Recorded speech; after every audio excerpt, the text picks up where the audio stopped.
All right. So I'm pretty excited to get started with you guys because, as I said with the intros, like we're all kind of designers here in the room, but you guys have very distinct roles, right, respectively to your fields and very unique perspectives. Like, Stella being very traveled, Rachel being in Malaysia, and Nate, being a copywriter is very different from what we usually think of as a designer. So just to ground the conversation, I guess for everyone, I kind of wanted to know, like, how would you describe your role and what keeps you busy nowadays? So yeah, let's start with Stella. All right. So I'm currently a UX designer at Summit Media. I dabble a little bit into product design because I've just been assigned to one single product within the company at the organization. So what do I do that encompasses like the baseline UX tasks, from UX research all the way to documentation and handoffs with developers. But a really interesting thing that we're working on right now is building the foundations, the design foundations of the organization. We're shifting into agile Scrum. I think someone brought one of my teammates brought that up in a Swarm discussion on the platform. So Right. our organization is trying to shift into that entire framework. So it's a very interesting pace, interesting change of space. Yeah. And that's great to hear, like a really good budding UX team here in the Philippines. And you're definitely ahead of that, right? How about you, Rachel? I'm really curious as to how your role at Fave is treating you there in Malaysia.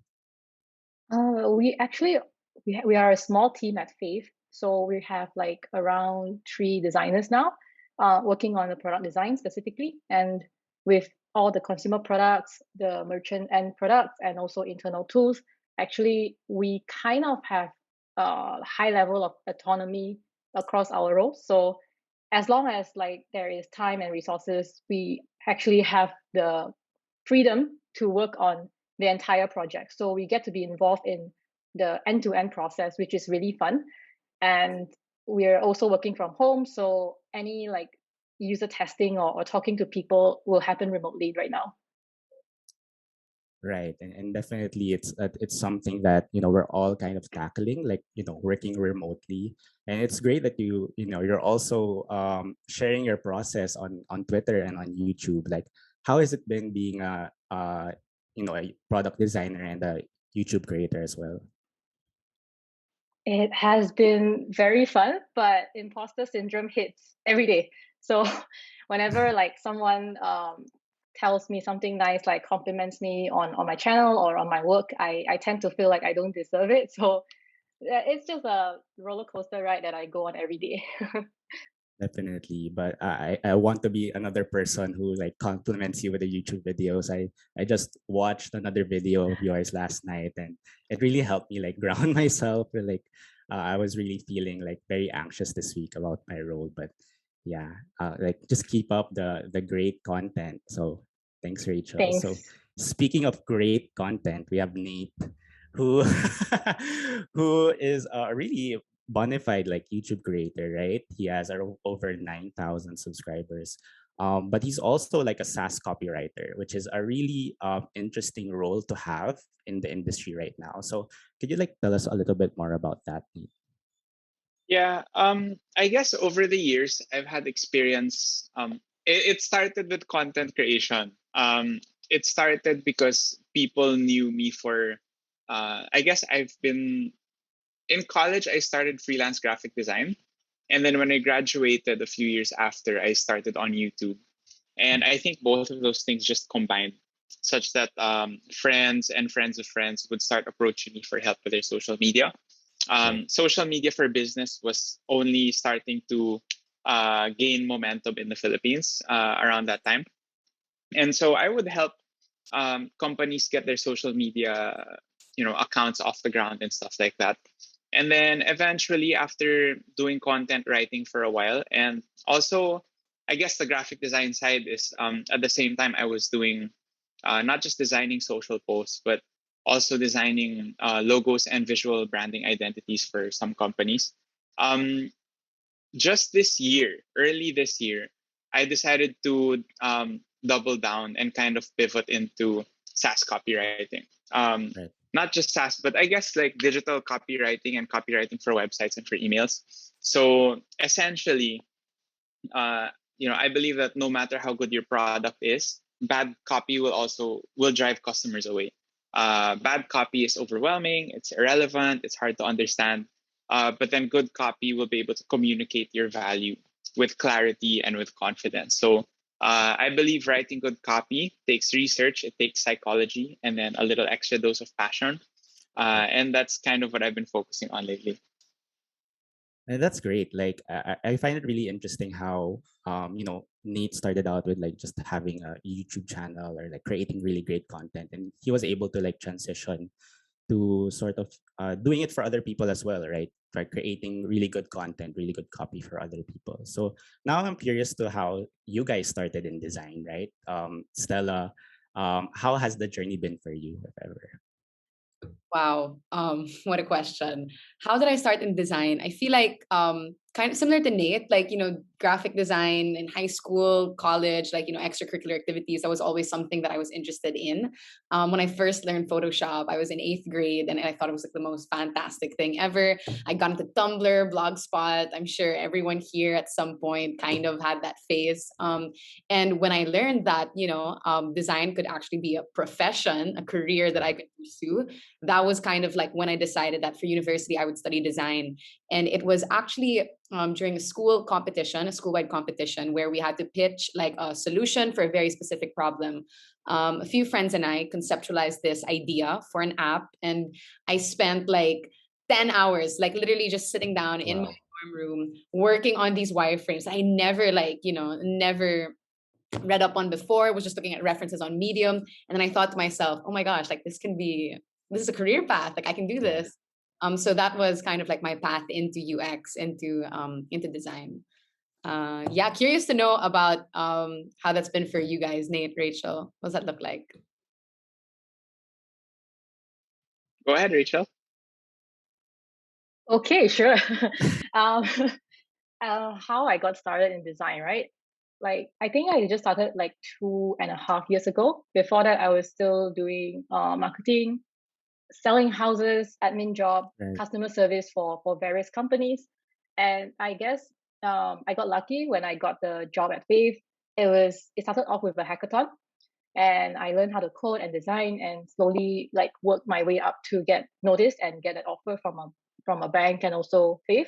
So I actually went forward with Fave because I feel like the company's values and culture aligns with mine, and here I am actually. Yeah, and I'm super interested with like Rachel's story, right? And I think she shared it in her one of her YouTube videos, when she was really exploring a lot of roles. She came from a lot of roles that not a lot of people conventionally, would relate to design, right? So was it an easy transition for you, Rachel? Like going from your past roles to becoming a designer, was it natural for you, or did you go through your own process for that? I would say it was both at the same time. It was unnatural because I was running out of time to figure out what I want to do with the rest of my life. But the natural part is where I knew that I love design, and I feel like I sort of have an eye for great design. That was my intuition. I feel like and the unnatural part is when companies doubt me because of my lack of qualification, and that is very, very hard to prove what I'm capable of. So the good thing about UI UX design is that you don't just design aesthetic like pretty stuff. There is research and a level of like UX principles that apply and go behind every single pixel, and that you can showcase your thought process in however way you want it. So I feel like that was a great like a great way for me to showcase my thinking. Yeah. Definitely. And, definitely respect the hustle. Like, I feel like a lot of UX professionals right now would, relate that a lot of, the things that we do professionally, we taught it ourselves, right? Like watching, YouTube videos, reading a lot of articles online. For you, Nate, has it been like the same journey, like does a lot of your sort of skills or experience, did it really come from like, being self-taught? Yeah, honestly, I I'm really impressed with Rach because she learned how to be a UI UX designer in 3 months. I'm not kidding. Like, and then you said you first started with design 2 years ago. I that that requires a lot of love for learning and a lot of passion for really digesting new information and processing that and then storing that in your long-term memory. So, kudos to you. I guess for me over the years, I do feel like where I am now is an amalgamation of like just all the different stuff I've been doing. I don't think that I'm exactly at my final form yet. I'm not where all of the things in my life have contributed to this career path. I'm getting there, and I think that there is such a thing as personal monopoly, which is where you've got something in the world that only you can do because you've got this Right. particular set of experiences and skills and all of that. And hopefully I get there one day. Right now, I'm trying it with value focused, click through rate focused copywriting. So as Jiggy said in the intro a while ago, it's copywriting that gets people to click on buttons, and it's literally that. Yeah, not really. I was about to say messing with the psychology of people. Not really messing with them. It's not Yeah. manipulative in a bad way, but it's like sharing, through psychology or through, for example, that thing about people don't like reading paragraphs, even if to you it seems like it's so impressive when you present a paragraph of information to people.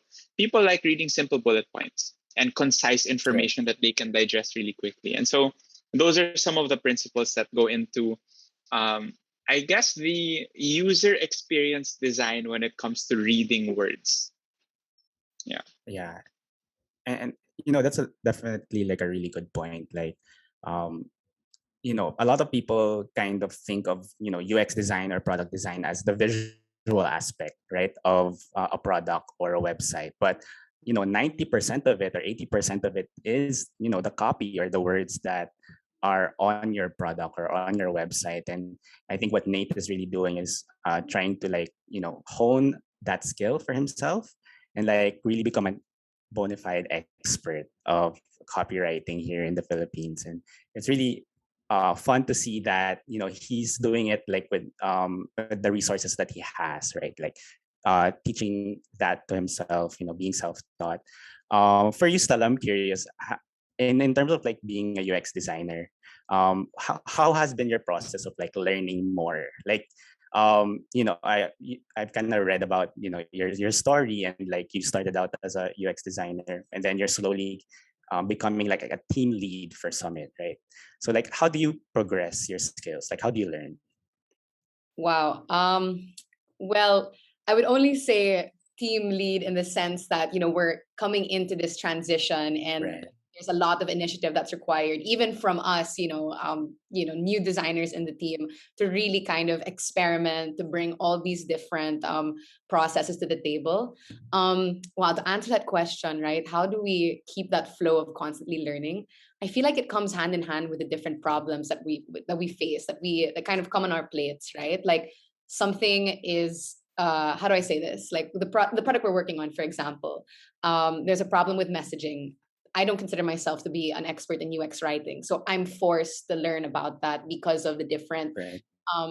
the different challenges that we have to solve on a daily basis. Because that's UX, right? It's problem solving Right. at core, and no project is ever the same, right? Like there are very specific projects that have different, business goals. The PM has a completely different vision, and there's a different target audience. So every problem that you're trying to face in UX is completely different. It's very nuanced. So I'm sure Nate and Rachel understand where I'm coming from, right? And Jiggy, you as well, like as a product designer, like every problem that you come across, it's not like you can just kind of copy paste the process and Right. come up with the same result. Like it has to be a very intentional approach to understanding the problem, trying to figure out ways that you can approach it, solve it. It's it's it's a lot, but it's fun. It's fun, right? That's why we love what we do, right? That's all about that. I don't know. Yeah, What do you guys think? it's definitely part of the journey. And I think Stella really, made my job easier by doing like a really great segue to, like the next thing I wanted to talk about, which is like talking about your, creative process. And Stella was right in saying that, a lot of the learning that happens in UX really comes from solving problems, right?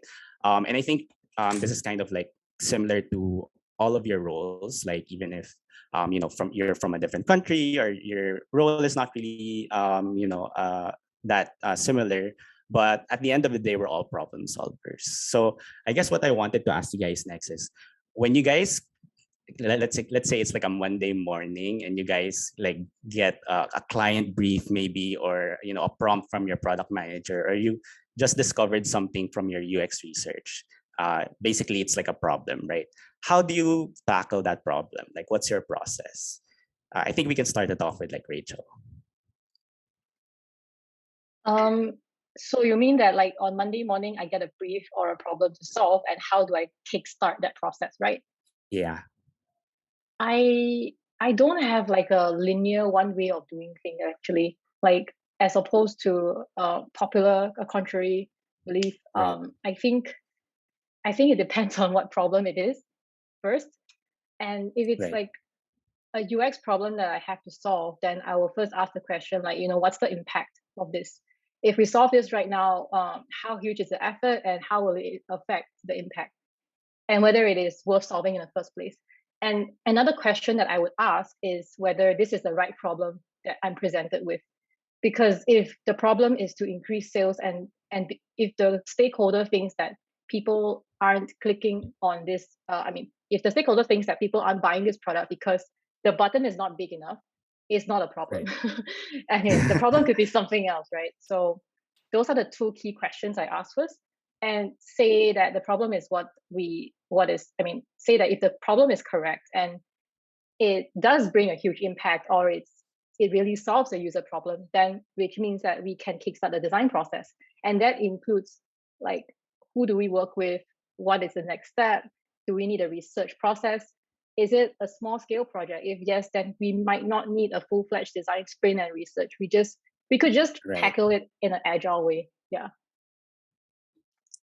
Yeah, and yeah, that's pretty interesting, right? I like the fact that you said no, we don't really have like a set process for everything. Like it's not, just one process, it's one size fits all.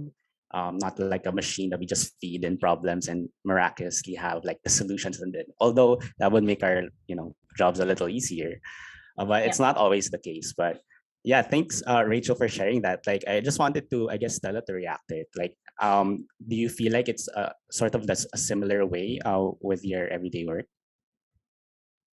Yeah, honestly, what Rachel was saying, no, like tackling the problem statement in that way, asking those questions, how much effort is required? Is this the right problem in the first place? I think Nate highlighted that in the chat. I think is so important because it's in that problem defining stage, right, where you're going to have to strategize what your next steps will be. I completely agree with you, Jiggy, that in design there is not one specific process or strategy that one can use to confront the problem statement. That's something that we've definitely learned at Summit, right? But I think like it's super good to have an understanding of the design processes that exist, because that way Right. you're able to kind of form your own solutions out of what's available.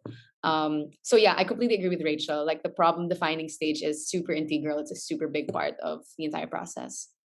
And I'm sure it's the same for you, Right. Nick, like even in your own processes with work as well.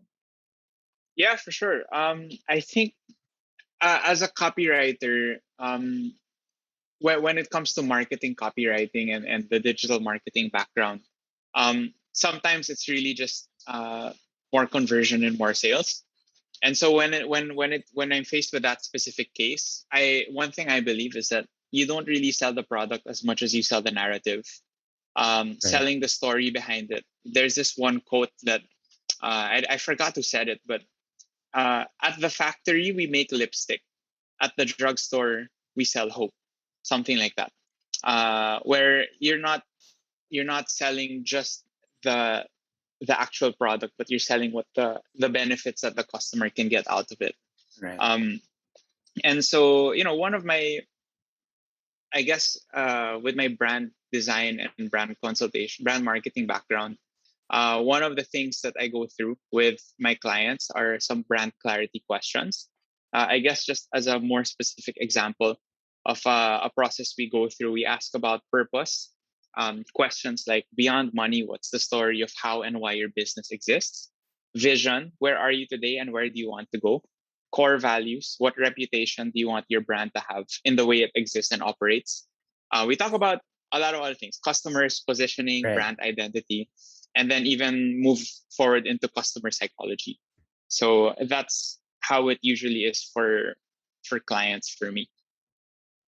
And that's really great, Nate. So he kind of touched upon like a really great framework where it allows him to start like really uncovering the main problem when he's talking to clients or talking to stakeholders, right? So now I'm curious for Stella and Rachel, like what are some of your favorite ways of like uncovering a problem? Like when you're faced with like user research or maybe a client brief, what are some of like the things that you do to really uncover like the main problem or the main impact of let's say a client brief or a problem? So yeah, I think we can start with Rachel. Yeah. Yeah. I kind of need some time to think, but what I have right now is like, if I'm looking for a problem to solve, then it would start with talking to people, talking to the users, like actual users. Right. There are a few other ways that we typically use. For example, if it's a website, we could look into the data behind it, say where is the drop off, why are the bounce rates so high, right? If it's an Right. app, it's easier because you have App Store reviews, Play Store reviews, you have all kinds of qualitative data online. So that would be what I would start with first. Gotcha. And I feel like Stella has a lot of experience with like user research. Like how does that factor into your process?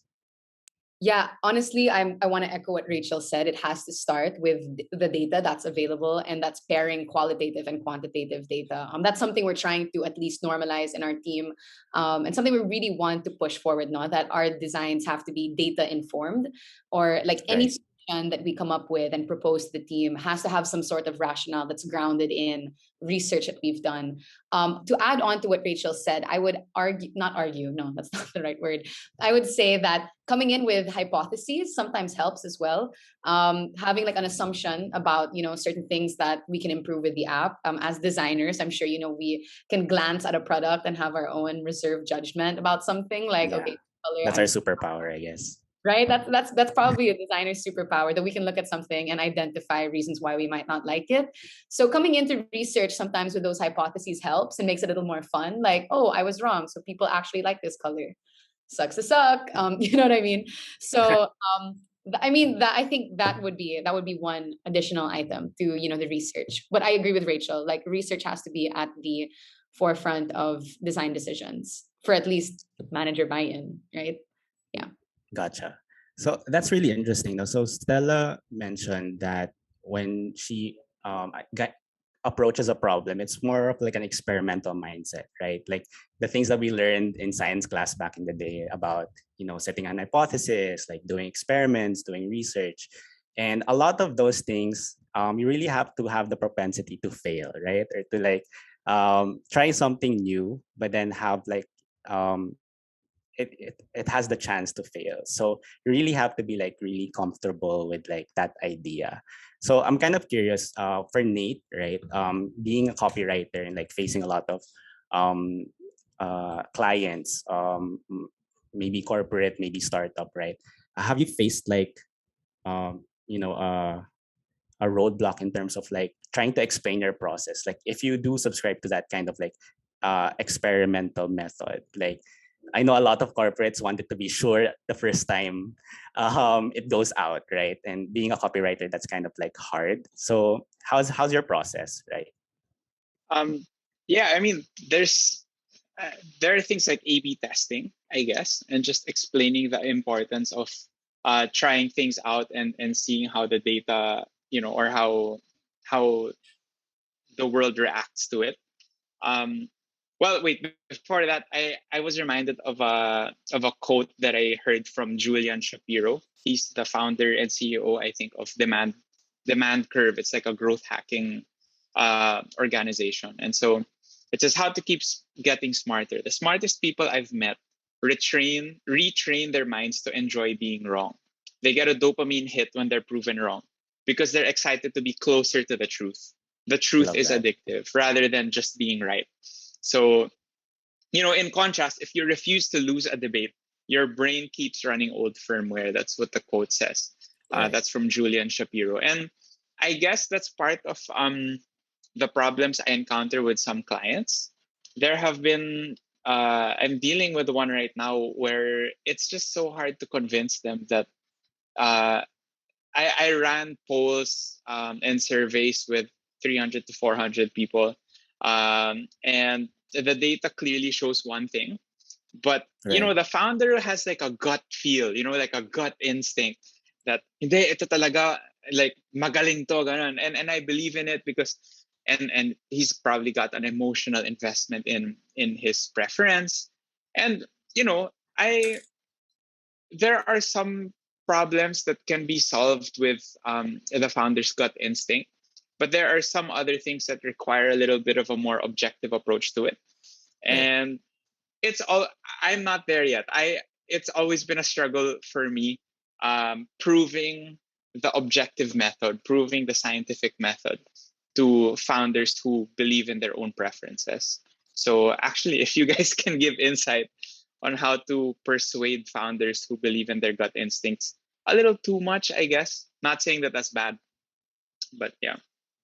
Yeah, that's actually a great discussion point. So for Rachel, like, how do you usually deal with, like, uh shall we say, like, stubborn stakeholders, or like, clients who really have, like, maybe like a narrow way of thinking, and like, is really against a lot of the things that you do?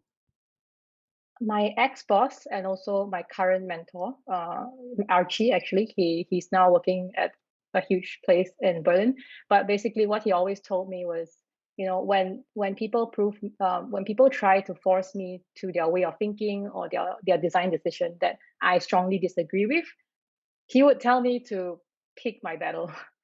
If I That's have great. tried many times and I fail to persuade that person, then pick my battle. Is this, if I go ahead with this, following this decision that I know it's not appropriate, how would the impact be? So perhaps, if you go forward with that decision, then if the results prove him wrong, then he would probably listen in future. Right. So like that's how I would approach it. But if I win the debate, then cool. Yeah. But how about Stella? How would you tackle that? Yeah, actually, Rachel, what you said, like keeping the battle, choosing the battle, right, and knowing when to, I guess. No, this is a tricky question. It's a tricky question, and I think like the more experience I have, the better of an answer I'll have. But with the experience that I currently have right now, I can definitely say that involving these people in the design process is a really great way to build rapport. Sometimes I think that the disagreement comes from a misunderstanding or the lack of clarity from where certain decisions come from. Right. So this is something that our team is definitely not is definitely exposed to, at least, and we try to think of different ways that we can bring these stakeholders into, like, the same wavelength. And sometimes it just reaches a point where I have to say, okay, we'll move forward with the decision that is made, and let's see what the data says. And sometimes I might be proven wrong as a designer with the data. So I think using the data as a metric as well to see how certain decisions are made is also really helpful. But I think I've got I have to be in the industry a little longer to properly answer this question. But from what I know, building rapport really helps, involving them in the design process, and being very thorough about presenting these specific solutions, where they Right. come from, like what Nate said earlier, right? Following this scientific method, like we tested this. This isn't just a design that we pulled out of this magic hat for no reason, right? There has to be a rationale. I think being clear about that might help. But Nate, have you had a similar experience before? What was that like for you? Sometimes you just have to trust data as the key success metric, and you've got a measurable key success metric. When that comes to, for example, one of the things I'm personally most proud of is when I look at the MailChimp accounts of some of my clients, and you get to see there, like, if there are certain campaigns, if the open rates are higher than before, if the click-through rates are higher than before. It's really hard to dispute that, because now you've got like an objective number that, hey, I'm writing such that you've doubled your click-through rate, and thus you've also doubled your potential opportunities. And so for me, that's one. I had something else in my mind. I just forgot it. I might bring it up later when I remember it. Yeah, no problem. And Nate really brought up a really interesting point. Like us and that Swarm team, like we're also excited when we're sending out newsletters. Like you would always have like a sort of like meeting to just send out the newsletter, and then a few minutes later, like check out like the click rate and like check out the open rate, and we're just so excited when it hits like more than 20%, 30%. So it's a very fun moment for us, and we get really nervous before we send out the emails. Like we scream like, oh my god, we're gonna send it out, no going back, guys. So yeah, I really agree with what you said. Like, no one can dispute data. But now in my mind, I think a question that popped up is that have you guys ever experienced in your line of work, right, in your experience, wherein the data didn't really describe the whole situation with the users, right? Like the data that you were getting wasn't really fitting well with like what the users wanted. Yeah, Nate has like a I think really interesting story. When that happens, you're either asking the wrong question or asking the wrong people. Interesting, yeah. Those are the two situations that have come up for me. I'm sure there are more ways that the data could be wrong, but there was one instance where we were just asking the wrong people, hey, what do you think of this? It was a music-related project, and we were asking, people who were already fans, if they would like these songs or this music. And they all answered yes because they were already fans. But then when we asked people who had no interest whatsoever in the music afterwards, they responded more objectively. They responded with more feedback, with criticism. And that's what we really wanted to be listening to, except that the first study contained only the responses from people who were already fans. So we didn't get the data that we needed. And that sucks when you've got the wrong data and you move forward as if, oh, wait, everyone's going to love it. There's nothing to change. Our project is perfect. Let's ship this out already. And then it comes back and you don't get the results you wanted because the question in itself or the people you were asking, there was something wrong there.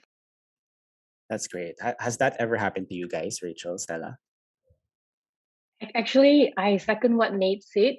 Like, you're asking the wrong people or you're tackling the wrong problem, right? And also my mentor said the same thing. Like, he was like, if you ask people if they want, back in the days, right? If you ask people if they want, they will want a faster horse, but not a better car.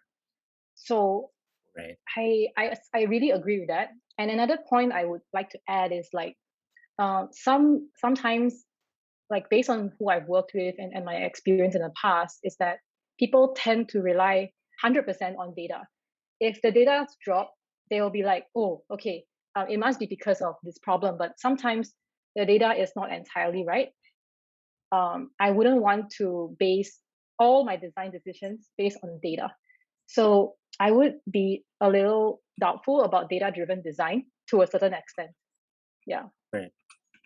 Yeah, I'm actually so glad you brought that up, Rachel. And this is why I use the word data informed rather than data driven, because exactly what Oh, Nate said, right? Data still comes from a very specific sample. And if you have the wrong sample, then that could be, a completely different, it would reflect a completely different problem statement. I just wanted to echo what you guys said. If, there's a discrepancy um, in the data that you have and are using for design decision and that reflects poorly in results, that's probably because you are sampling the wrong people or asking the wrong question. And that's something that we've experienced as well. Ours was the opposite, actually, Nate. We sampled a group of users for a very specific product, and we got a lot of negative responses, thinking we had to make very specific and rigid adjustments to the product we were working on. And when we actually tested an older clientele, we realized that, okay, we've been targeting the wrong users this entire time. Like, we can actually offer value for a very different user persona. So that's, right. I guess, something that I've experienced. And just wanted to add that on. Gotcha. That's really great points from all of you. So we've been talking a lot about, uncovering the main problem using data. And I think I like what Stella said, right? A lot of us, even me, parang, I really subscribe to the idea of being data driven. But then Stella said like it's better, or she prefers to be data informed, not having data be the only source of truth, maybe for like a problem or for users, but using that in complement with other things. So when you guys have all of this data, right, you've talked to a lot of people, you've crunched the numbers, you've glued your eyes to Google Analytics for 5 hours, checking out like what people do. When you guys have all of this information, right, like how do you translate it to an actual output or an outcome, like in design? Like maybe for Stella and Rachel, maybe for Nate, like how do you translate that into UI? For Nate, how do you translate that into copy? So yeah, anyone can. Let's start with Nate this time.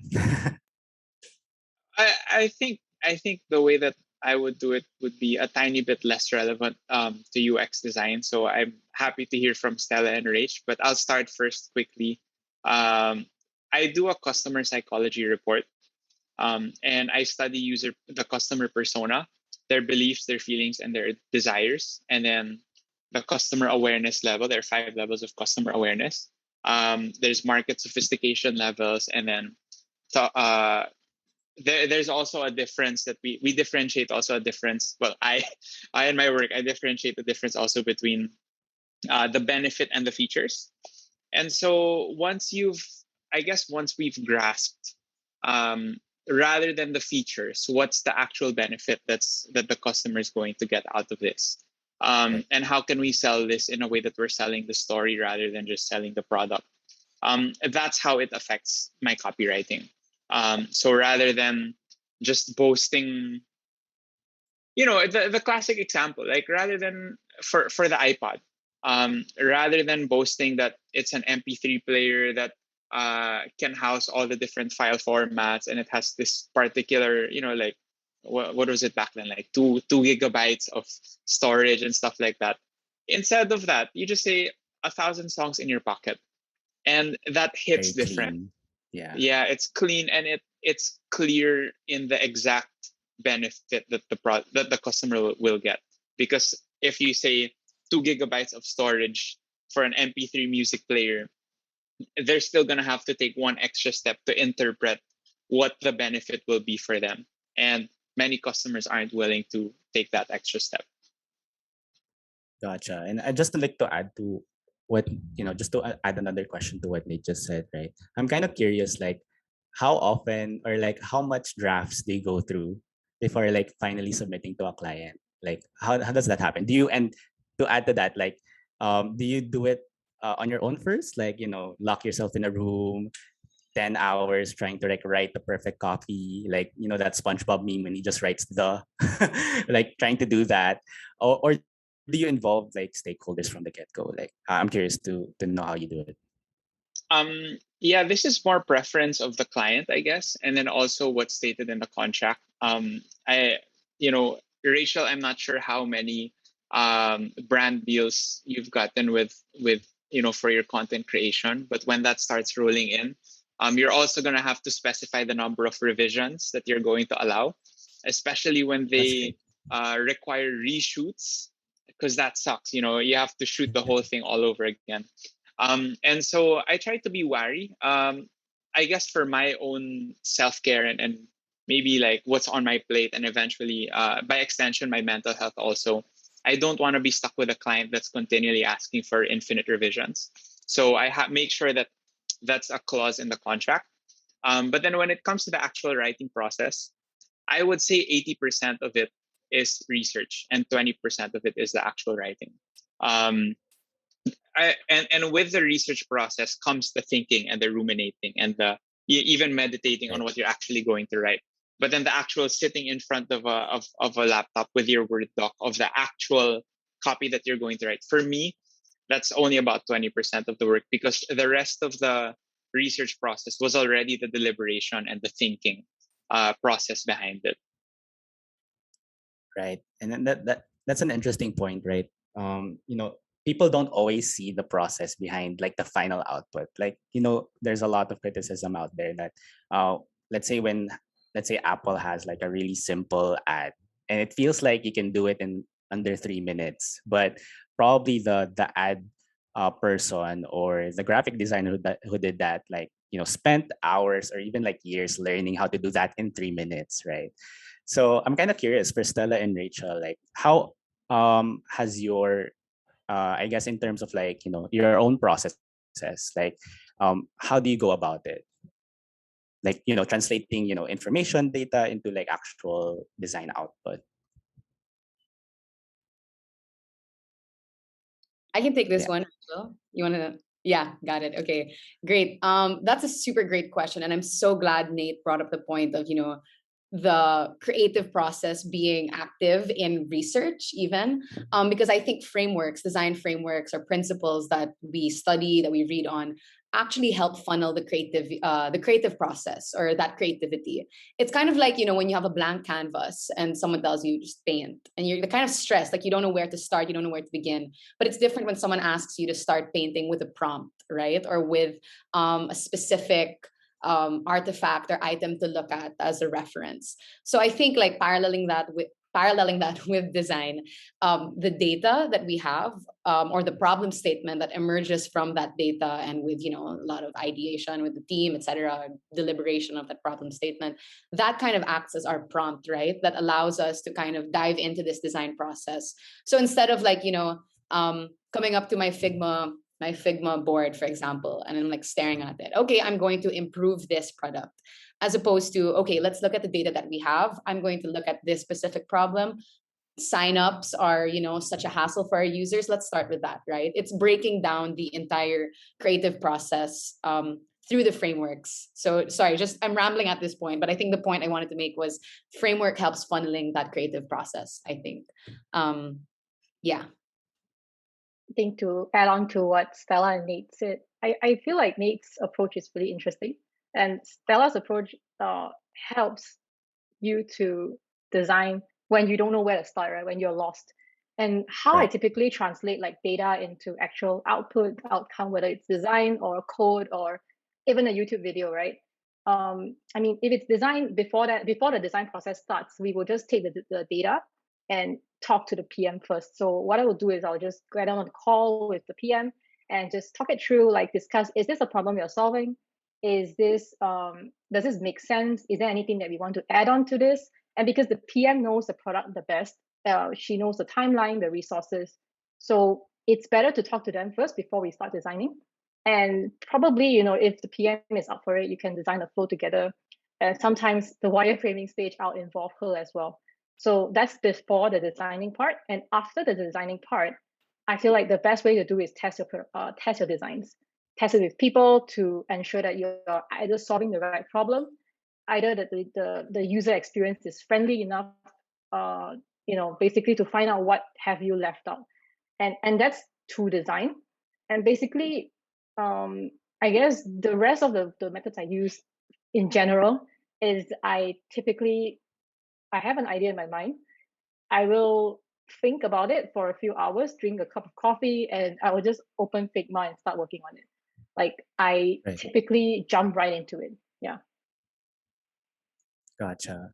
And that's just a really great point, Rachel, when it comes to like, describing the whole design process from really starting out with the information, starting out with the data. And not a lot of people, think that there's a lot of work going into a lot of ruminating work, right? That goes to design. Definitely with my experience, I've had the opportunity to design UI for different stakeholders, and what's end up happening is like I usually like try to think like for a week and not do anything for that week, and then just like produce something at like Friday before the deadline. And sometime most of the time I feel like that's something that I need to work on. Like I should be like working on it throughout the week. But talking to more designers about it, it's actually like a pretty common thing. Like the creative process is such it's different for a lot of people. Like people can do like designs really quickly right off the bat. People can do designs staggered over, let's say, a few days, but people can do like designs and just like like me, like procrastinating at the end of the week, like doing that. But everyone has a different sort of like process into even for other creatives, right? Not just UX designers. So I guess my next question for you guys is like, how do you get into the flow of creating, right? Like it's not always going to be consistent, but are there any like rituals or like processes that gets you into the groove? I do believe in what you said, an intentional incubation process.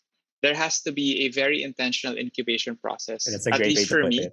Yeah. Yeah, where you've got the prompt, you've got the problem statement or the hypothesis or the brief, and you just wait a few days, I guess, to be disturbed by different stimuli or different ideas, different content out there, things that get you inspired.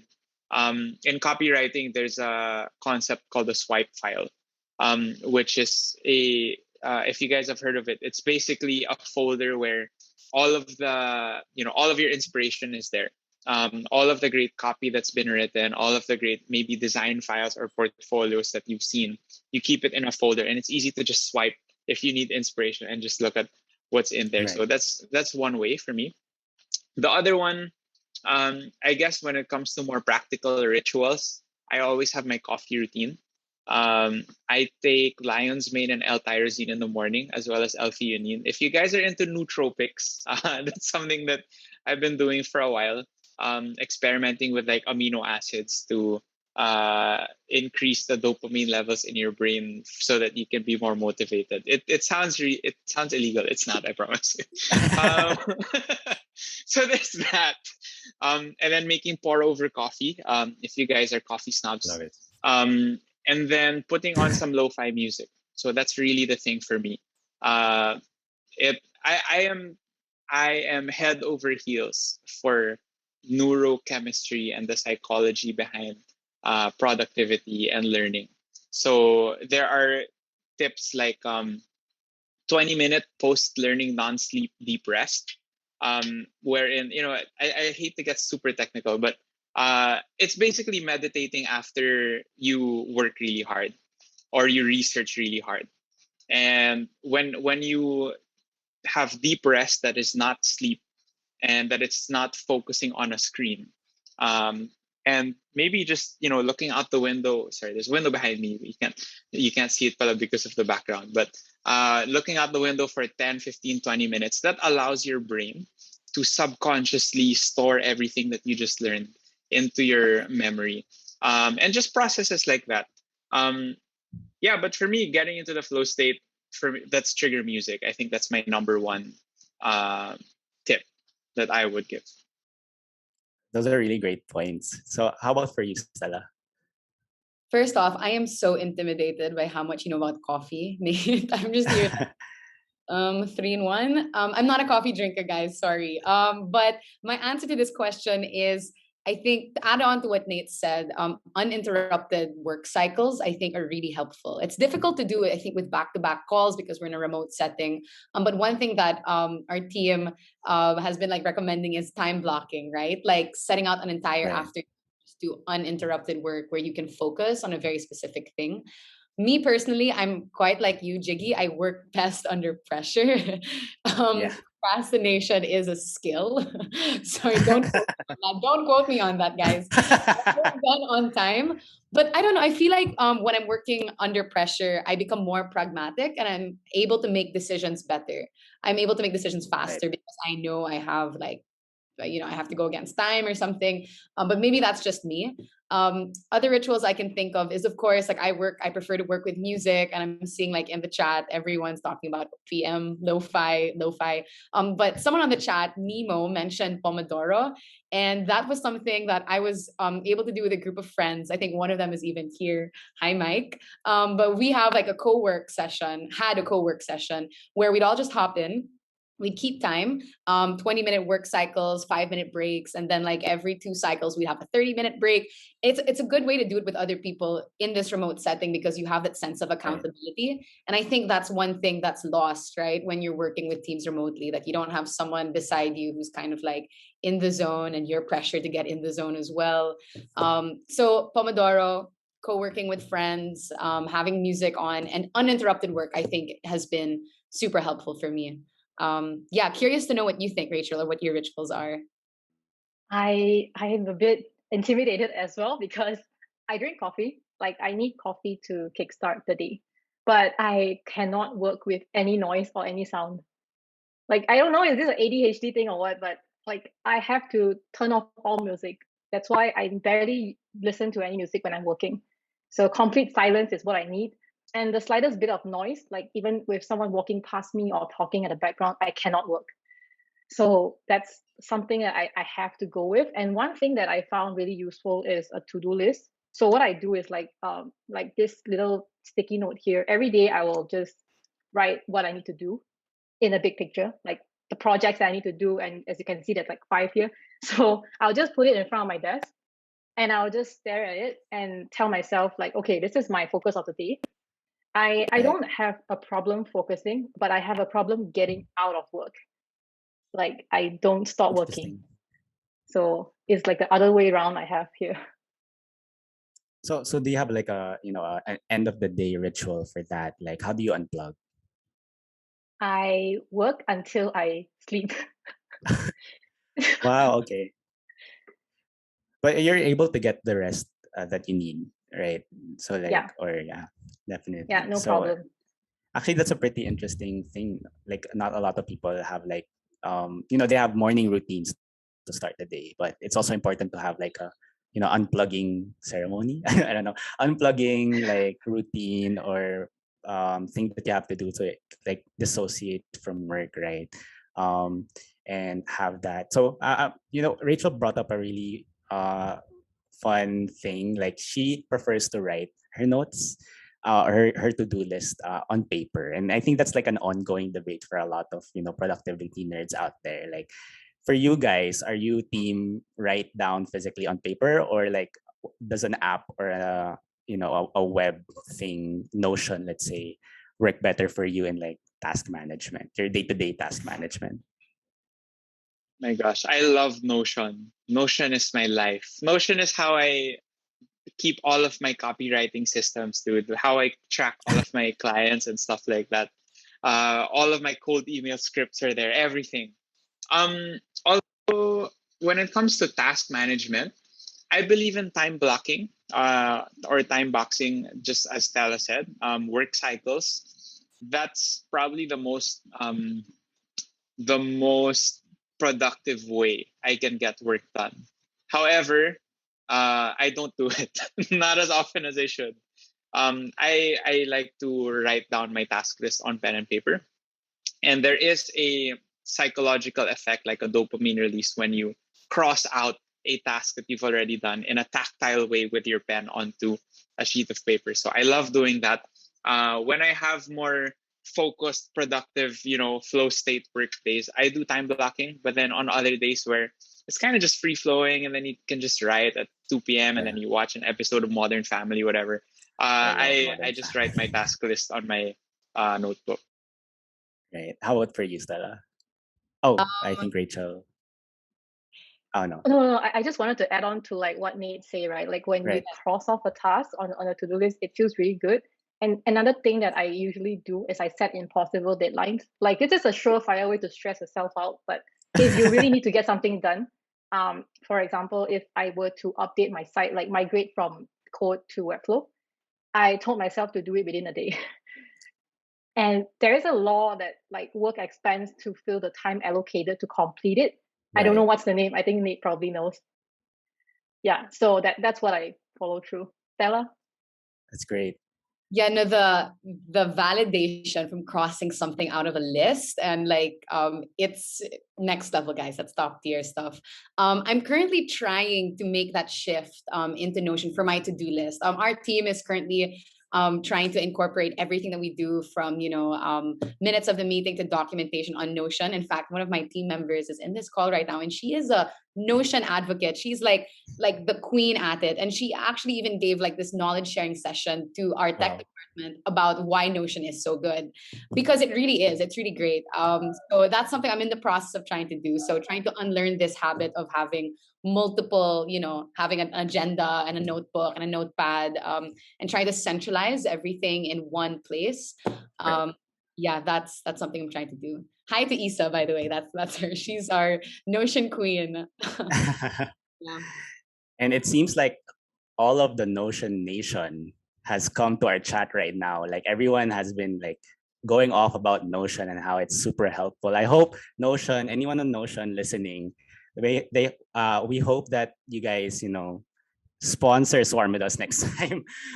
Like we've been talking about Notion, and even in the Swarm team, like Notion has been, our knowledge management tool of choice for the longest time. And we've also tried Linear, like as a task management tool, and they go great hand in hand. Like we use Notion for like all of like the long term keeping things, like notes, knowledge management things, like a lot of long term documentation and stuff like that. So yeah, Notion's great. And I do agree with like, crossing things off on pen and paper. That's there's a lot of like things releasing when you yeah, when you cross that out with even with like a really good feeling pen. So a lot of these things, right? Like a lot of these productivity hacks, or even the processes that we do as designers when we're going tackling a problem. I don't know if you guys would agree, but a lot of it we learn from community, right? Like talking to other designers and like talking to other people in the same industry, like going even this talk. Like I've learned a lot from like just listening to you guys, and we're really very lucky to have you guys here. But you guys have your own respective communities that you actually contribute in, right? And even lead. So like Stella is a team or a fellow at UXPH. Rachel founded Relations Who Make, which is really incredible. And Nate has 9,000 subscribers, where he calls like paper cups. So he has like 9,000 paper cups. So being part of a community, how does it help you with your role? Like, was there a time wherein like community really like got you to where you needed to go? Yeah. So let that ruminate. We need that incubation time for that question. 80% research, right? 80%, yeah. We'll do it in the last week. Maybe we can start with Rachel. Like, how has it been like founding your own community in Malaysia? I find it stressful. Like I'm just gonna be honest, right? Like I'm Yeah. very stressful when it comes to founding a community, because I feel like the pressure is on me to keep the community going, to make sure that the community is useful for everyone in it. So I don't think I did a good job at it. So yeah, but I did know a lot of like new people, like-minded people in the community, which is really valuable because I wouldn't find them elsewhere. So it's a great way to Right. connect with people around me. Yeah. Definitely. For you, Stella, like how has it been like being part of UXPH? I'm actually so glad you mentioned that, Jiggy, because so much of my like journey into the UX industry here in the Philippines is because of UXPH. I had no idea where to start when I came back home last year because of the pandemic. And the first thing I thought of was I have to plug myself in. I have to know, what's going on. I have to know who are the designers in this industry. So I owe a lot of my knowledge of the industry to UXPH. And I agree with Rachel. I think community building is a lot of effort. It's a lot of energy, and it takes time to really establish those solid connections within the team. I was just so lucky that UXPH is something that's been established for many years now. So coming in, it was kind of like they had their standard protocols and they have their own processes for very specific things.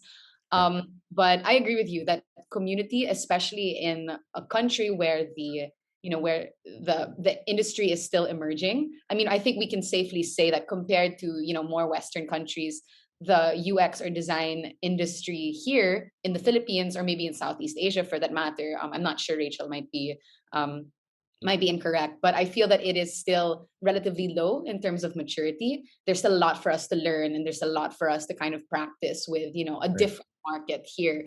So having community in a space like this is super important, because not only are you able to share challenges that you guys are experiencing at work, you're also able to open yourself to other perspectives. Like, oh my gosh, like I can totally learn something from this one startup that someone else is doing and apply that in a process that I have at work, or I can take advice from this founder from this other place who's helping out in our community, and I can have a coffee chat with him. It's a really great way to learn more about the industry more organically, and it's a great way to network. Actually, great way to network.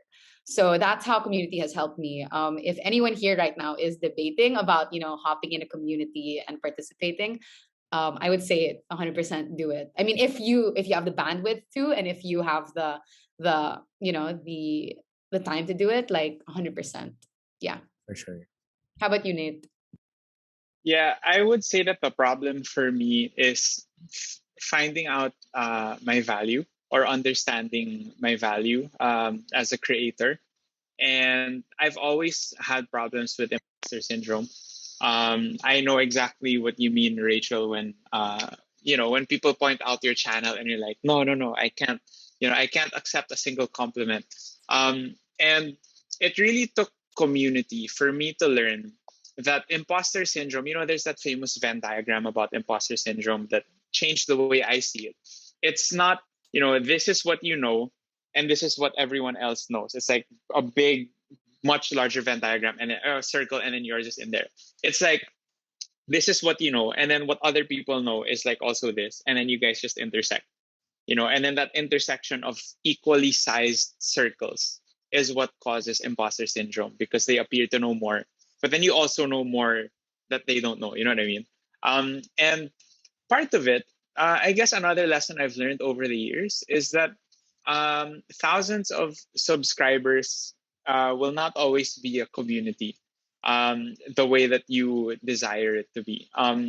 It took me a few years in the industry to realize that they become a source of online validation, and clout is not necessarily the best way to feel like you're in a community. And to an extent, there was a time where I felt very like a slave to my subscribers, that they wouldn't appreciate me or my content if I didn't make content in a certain way.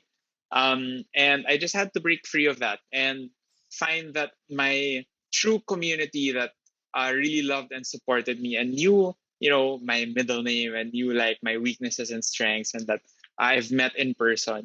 I'm not diminishing the value of subscribers, right? But then there's a different relationship when it's your close friends and close family. So those are the people who really got to show me, yo, Nate, this is imposter syndrome. You've got value in these certain areas. These are the superpowers that I see in you, and we believe in you. Gotcha. I think that's Nate really touched upon like a really I think relevant thing for a lot of designers out there right now, like dealing with imposter syndrome, and I feel like community really helps that. So actually we can move on to some of the questions that our Swarm community has asked from us. So, our conversation has been really great, guys. Like we've touched upon a lot of things, but there are some questions that Swarmies are really itching to find out, like your perspectives on. So, touching on like what just Nate said, someone asked, how do you guys how do you combat imposter syndrome? So this is from Twitter at the Kalers, and from Swarm at Mayala. I hope I'm not butchering your name, guys. But yeah, so I guess we can start with Stella. Like, how do you combat imposter syndrome? I felt like you just threw a hot potato and I had to like catch it. Imposter syndrome. Wow. I feel like it's just going to be, it's part of it, right? It's part of the entire process. And no matter what level you are in your career, whether you're a junior, senior, mid-level, that's always going to be there, right? That imposter syndrome, especially when a new problem or a new challenge that you haven't faced before, which is relatively consistent in the UX industry, when that falls on your lap, you have to, learn, you have to study, you have to try to figure out new ways to solve it, especially with new adapting technologies. Like, who says Figma is going to be the industry standard for software 5 years from now? So there's going to be like a lot of changes that we have to be open to.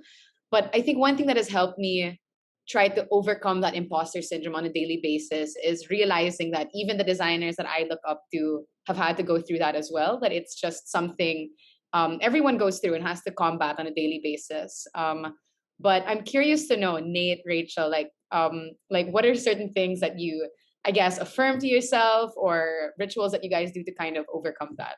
I feel like it's easier said than done, to say like, oh yes, other people have had this before. Like that's like it's easier said than done. Easier said than done for sure. I guess I'll start first, right? Like what I usually do, like I'm just writing down the notes so that I don't forget my line of thought. I feel like the more I do, the more I create, the more validation or feedback I get.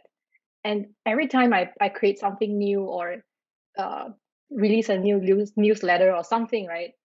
In my mind, I'm telling myself that this is very bad and this is going to get some bad feedback. People are going to think that my videos are just all talking and no action. That's what I have in my mind, like the worst to myself. But when I post it, the feedback I get, like people email me, message me, telling me that how one video has changed them, how one video has helped them get a job. That's validation for me. And what I would do is with Notion, I will screenshot or save any of these things in Notion called Wall of Love. I have a page dedicated for that to remind myself. So when I'm feeling like sad, I just go there and read one by one. And also surrounding yourself with people who care for you, who support you, and rooting for you helps. That could be your community, your family, your friends, anyone. Yeah. How about you, Nate? I think community is the thing that's helped me the most, really. And I'm happy to have met all of you guys, Jiggy, Stella, Rachel, even Rafa, Alexis, Patricia, and Pau. I would say I have a few notes here. One thing that's helped me in addition to community is going back to my personal mission, especially when it comes to creating content online, which originally I started just as a creative endeavor, just as a passion project. And so when I go back to that passion, when I revisit the things that inspired me, I guess if we're talking YouTube, if you guys are familiar with Casey Neistat, one of the pioneer vloggers, his old vlogs, like 2017, 2016-ish, that's when I felt the most inspired. And sometimes there's just this feeling of nostalgia also. Not necessarily just the excellence of the work, but also the memories attached to it. When I revisit that, there's this scene, I forgot what, there are a lot of movie trope scenes. The one that comes to mind right now is from Cars 3, I think, or Cars, the first Cars. When Lightning McQueen goes and just looks at all the old pictures of like, I think who Doc Hudson used to be, or the passion of racing, something like that. I really don't have the exact words for it, but going back to that nostalgia and just that magic, I guess, of creating. For me, that's what helps me separate the negative feelings from the positive stuff. And then the other one is separating fact from feeling. So there's stuff that you just feel, and then there are stuff that no, dude, like it's right there in my portfolio. I can design. Sometimes I doubt myself, but those are feelings. And right now I have a client who believes in me, and that's a fact, you That's know. really So great. yeah. And yeah, and I think that's such an important, talking about imposter syndrome is so important. But oh yeah, of course, Stella. I just wanted to like super quickly add, after hearing what both Nathan and Rachel said, I actually sometimes think that imposter syndrome is a metric or a sign for something. It's like that there is an invitation for you to do something new, to learn something new, and to be challenged by something. So sometimes I would try to say like reframing it, like looking at imposter syndrome not as something to be afraid of, but something as like that's calling you into something new, something different, something out of your comfort zone. So maybe putting it that way might help. That's helped me at least. So I just wanted to add that in there. Yeah. Definitely. And everyone here in the chat, having like a community like Swarm really helps you, power through that kind of imposter syndrome. Just sharing some, feedback, sharing love to each other. That's really important to have. Like even if as especially as like someone who's starting out with design or with any role in that matter. So we're gonna go to some more, I guess, technical or a little bit more specific questions, and I think I'll try to assign like one question for you guys each, so we can cover a lot of people. So Nemo from Swarm asks, I guess this is really suited for Stella. Like, how do you detach personal bias when doing user research? Actually, that is a fantastic question, and one that I'm also trying to practice and learn as well. One practical, I think, a concrete action that we can take for that, and we try to take for that, is not being the only one working on the research plan. Sorry, this is quite technical, but like bringing other designers in as we're strategizing what the script is going to be like, the kind of questions we're going to ask, making sure that there's like a second or third perspective when we're looking at the problem statement. I think the more, not having too many perspectives, because at that point decision making won't be easy, but I think having a relevant number of perspectives in that very specific process helps, so you kind of get out of your own head as well. Yeah, I don't know, Rachel, maybe you guys have other approaches. I'd love to know that, actually. Actually, I don't have anything to add because I agree with what you do. That's how I do it. So yeah. Definitely. Yeah, same with me. Great. So, okay, we're moving on to the next question. This one we can toss to Rachel.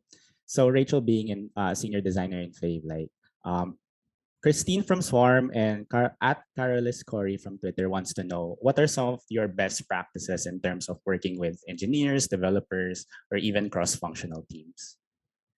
Yeah. This is a really great question because as a designer, you don't work alone in a team, right? You are working with a lot of people, and the product doesn't exist in a vacuum. So what I usually do is, if you're talking about the design specifically, yeah. So when I hand off with engineers, or like when I hand off my designs to engineers, I will usually make sure that the handoff file is crystal clear, and talking to them, understanding like, does my handoff file answer your questions? Do you need a call to talk through it? Do you need me to walk you through the designs? Is the prototype misleading?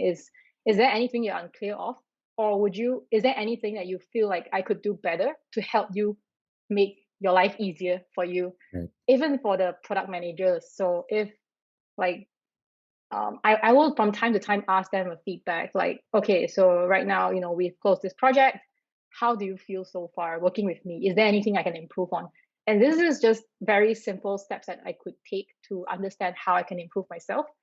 And just keep asking all the time, like when the project ends. So from time to time, I will just follow up with these kind of questions.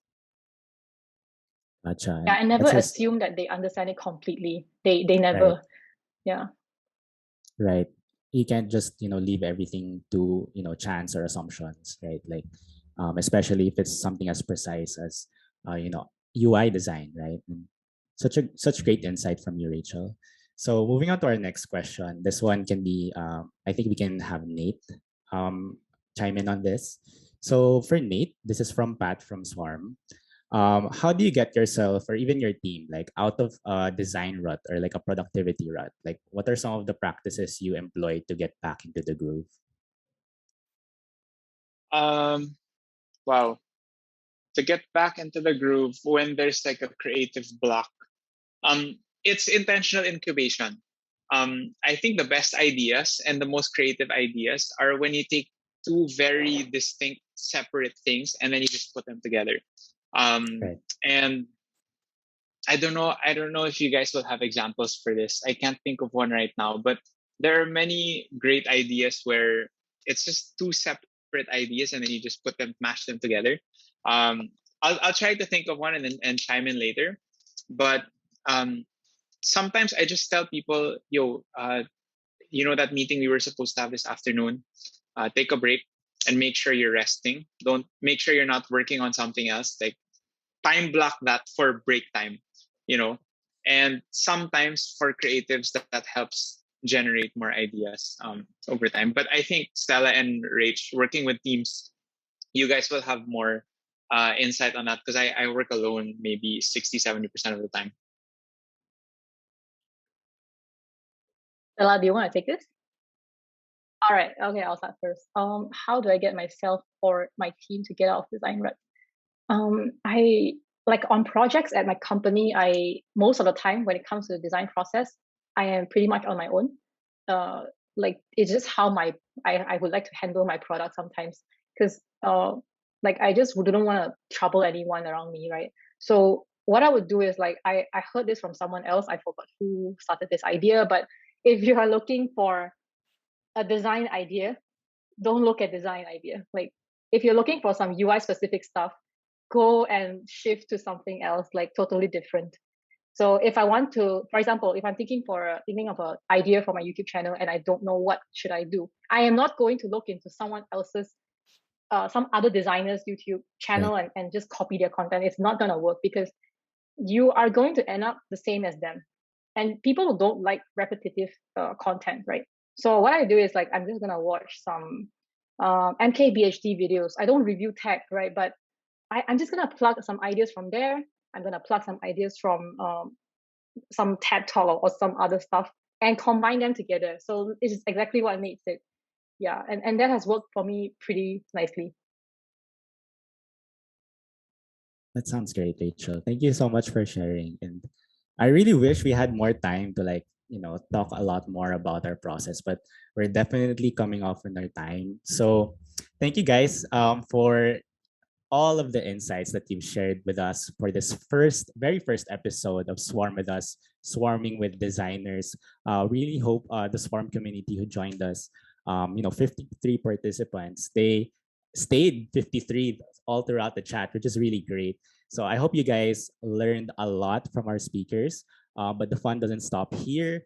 We will have them available on the Swarm platform if you guys have any more questions. And of course, feel free to reach out to them on their Twitters. So just, as a closing, I guess closing remarks, or like before everyone goes, like I'd love to give you guys the floor to let you guys tell everyone where they can find you. Like let's start with Stella.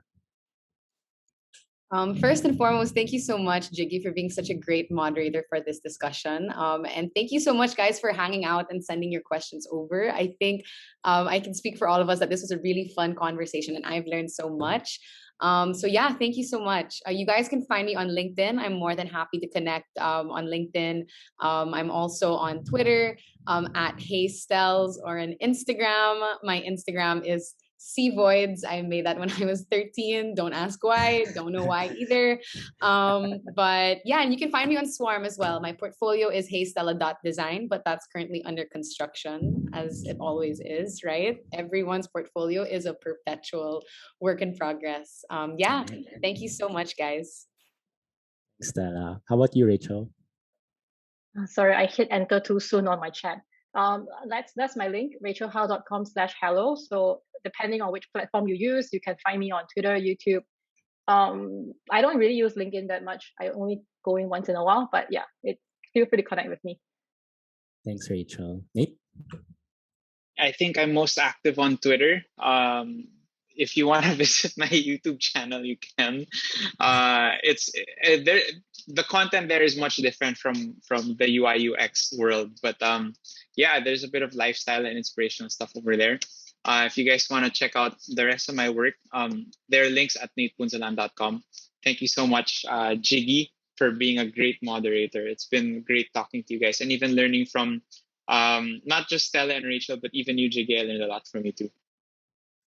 Thank you guys. And thank you guys for sticking with us throughout this chat. Again, this is our first ever episode of Swarm with Us, and we're happy to announce that we're having more episodes to come. Next week, we'll be swarming with product managers. So if you guys are curious as to see how product managers deal with their day-to-day, stay tuned for our announcement pretty shortly. Before we announce the winners of our UX Plus and official UX Plus conference tickets and officially close out our first episode, I would just like to say that if you want to be part of the Swarm community, go ahead and sign up for our waitlist. It's www.swarm.work. I think Stella, Rachel, and Nate will agree that it's a really poppin' community out there. You can find everything from design advice to knowing which second monitor to get for your new work from home setup. So that's www.swarm.work. We'll be happy to have you.